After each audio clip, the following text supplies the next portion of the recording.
More players are asking, how bad can these prices really get?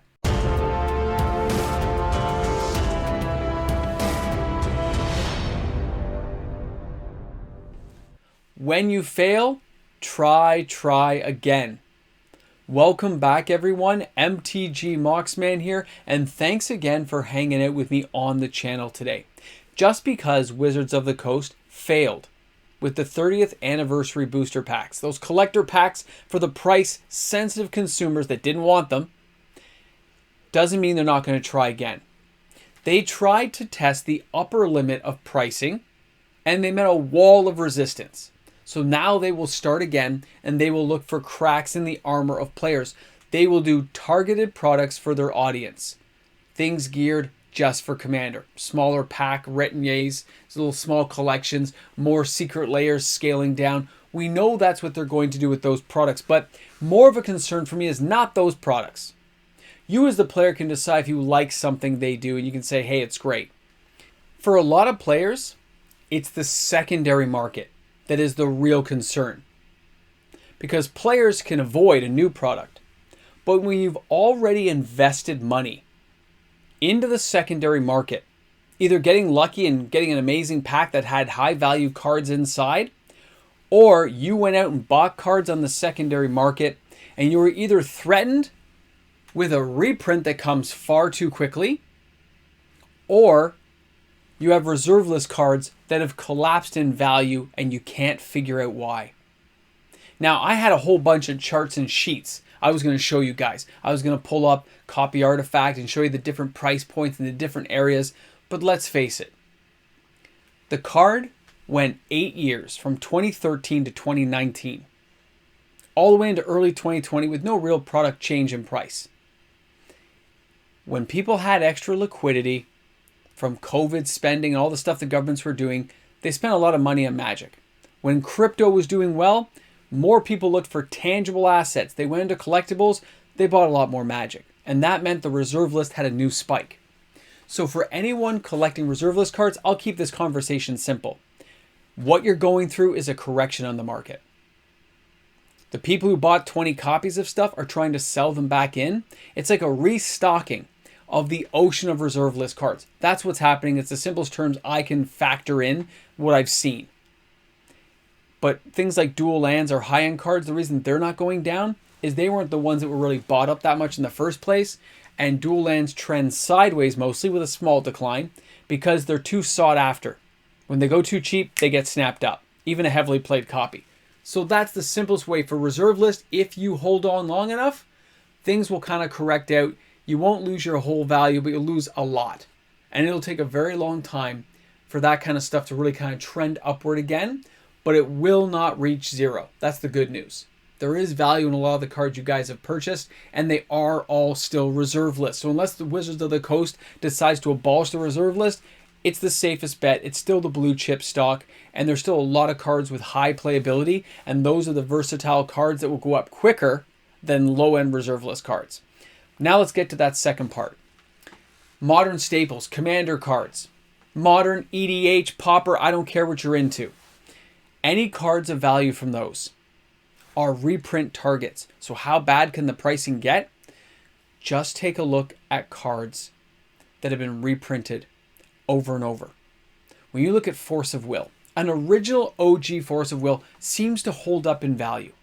Its elasticity is based on the fact it also has age and original artwork behind it.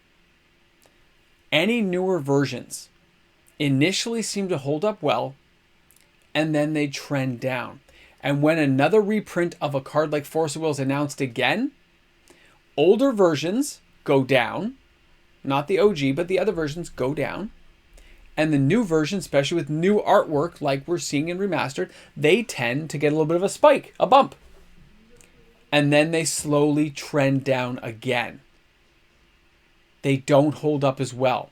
The massive reprintings of cards like Vampiric Tutor show you the card went from 90 to 60 to 40. It just keeps falling and it doesn't bounce back the same way. The number of times that Wizards reprints high value cards does have a finite amount they can reprint before they actually cripple the card's value permanently. The real problem facing Wizards that they don't want to own up to is market absorption of those cards. They can't be bought up by all the players. They end up sitting on LGS store shelves. I don't care if we're talking about Thaxamunder, I don't care if we're talking about Elder Dragons, anything that can be reprinted. If there's not a market for the cards, and it's a high value card because at some point it was used by a lot of players, it will just keep getting its value eroded because it ends up on a store shelf at an LGS. Wizards doesn't care after they print it. They've told you, our cards have no secondary market value. We don't derive value from the secondary market. They're watching the secondary market to see what cards have value, but after they reprint it, it gets bad because they're going to reprint it again and again until they kill the value because they don't have that value built in. They can move on to another card. An example being, the reprinting Force of Will, the value is probably going to stop at around $50 this time. You're going to see it happen.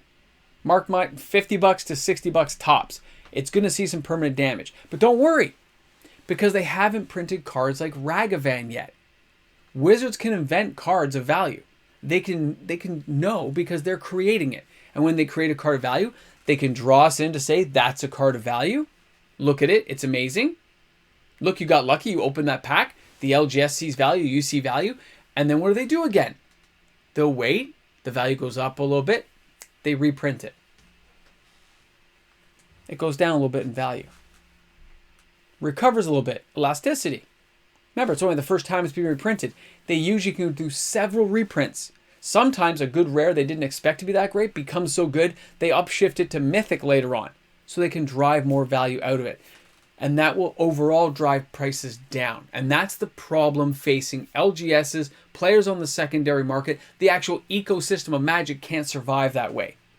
The erosion of value in the secondary market is massive right now. Wizards of the Coast is reprinting too quickly.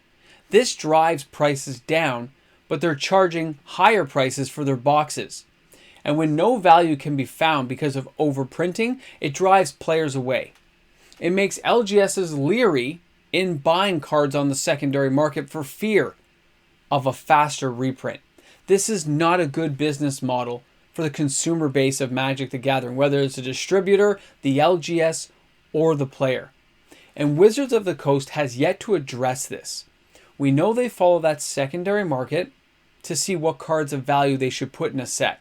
They may not derive direct value from the card itself after it's reprinted, but they know which cards they should put in to hit the heartstrings of players who may be looking for these cards or the gambler's premium for a chance at cracking one of these cards.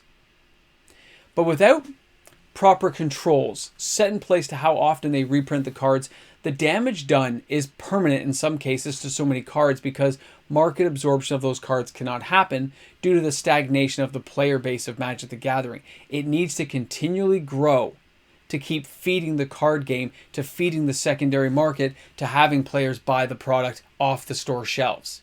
This is where we're at right now. We are going to see worse and worse conditions before it gets better. Product prices are going to go higher. They've already said they want a 50% increase in their profits. They will do small increases. They will offer more product lines. We've talked about this before. But as they push the reprints in to try to get these cards out to market to make you want to buy them, this area is where they are going to suffer. Because any player who buys the card, all the players after them in the secondary market who already own that card will see a further erosion of value. And that makes the player base frustrated, upset, angry, disappointed, however you want to put it. Those price-sensitive consumers walk away in most cases now. They just leave. And those players don't come back. Or if they do, they come back with a different mentality toward the game. And that means Wizards of the Coast is not expanding their player base. To afford the new prices, they need to actually keep the prices in check. They need to expand their R&D to make new card combinations, to expand the amount of cards they go before they do a reprinting. If anything, they should stop reprint sets for probably a couple of years to allow natural absorption of the cards to hit the market. This is something I think that they're really missing out on as they go forward in the game, and it is something they should be focusing on for customer satisfaction in their products. It's not an area they're really strong in, is customer satisfaction. Product design, top notch. I love all the sets coming out, but we're not getting time to enjoy them. So they got to slow up, or the prices will just get worse and worse because they're drawing from a smaller pool of players. Something to really consider. But guys, thanks a lot for being here on the channel. Thanks for hanging out with me. How do you guys feel about all these reprints coming up and what will be coming in the new year? Because more reprints means more erosion of value. And they have to hit the milestone somewhere to slow it down. Looking forward to seeing what you guys say in the comment section. Thanks a lot for hanging out with me on the channel today. And I'll see you guys all tomorrow. Have a great day. Alright guys, this is that moment in time. The history is happening right before you because these are the patrons, the ones who support the channel each and every day to make this content possible. I say thank you everyone. Here we are at the end of the video. Happy holidays guys. I can't wait to see a happy holidays in the comment section because all the best to you and your families, your friends, all the special people in your lives. Thanks again for being here on the channel each and every day. Guys, have a safe holiday.